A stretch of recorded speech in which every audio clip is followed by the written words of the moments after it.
పల్నాడు జిల్లా కుర్చాల నియోజకవర్గం Janasena party convener కటకం అంకారావుపై మహిళలు ఆరోపణ చేశారు. తన దగ్గర డబ్బులు తీసుకుని తనపైన కేసు వేశారంటూ జొండల కేంద్ర కార్యాలయం వద్ద వినతి పత్రాన్ని అందించారు. బాధిత మహిళ కటకం ప్రమేల కుర్చాల నియోజకవర్గ పరిధిలోని ఇంకా చాలా ఉదంతాలు బయటకు వస్తున్నాయి. నేనే అవన్నీ ప్రూఫ్లు బయటికి వదలగా అతను నేను చేశాను, నేను తీసుకున్నాను, ఇవి కరెక్టే, వాళ్ళు ఇచ్చారు, నాకు తమిళ వాళ్ళు ఇచ్చారు, నేను తిరగడానికి ఇచ్చారు, నా ఖర్చులకి ఇచ్చారని చెప్పుకుంటా వస్తున్నాడు. ఈరోజు ఇంకా అతను మా మసీద్ నుంచి మారేడుకాయ లాగా చేసేది అతను. నేను చేయాల్సిన అవసరం నాకు లేదు.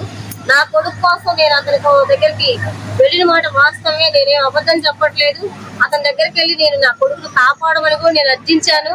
కానీ అతను చేసింది ఏంటంటే నా ఇంట్లో మనిషి అయి కూడా కటకమని చివరికి నా కొడుకు దండం పెట్టి జైల్లో ఉండి కాపాడమని చెప్పినందుకు కూడా ఈ రోజు అతను డబ్బులు తీసుకొని తమిళోడు నా నుండి అక్కడి నుంచి పిలిపిస్తే 46 లక్షలకి 14,50,000 కొట్టించుకొని కూడా ఈ రోజు అతను మమ్మల్ని బజారు పాలు చేశాడు. ఇంకా కనీసం 3 months నుంచి అతను నాకు ఫోన్ కాల్ చేసి పిల్లలు ఎలా ఉన్నారమ్మా, ఏంటమ్మా అని కూడా అడగలేదు.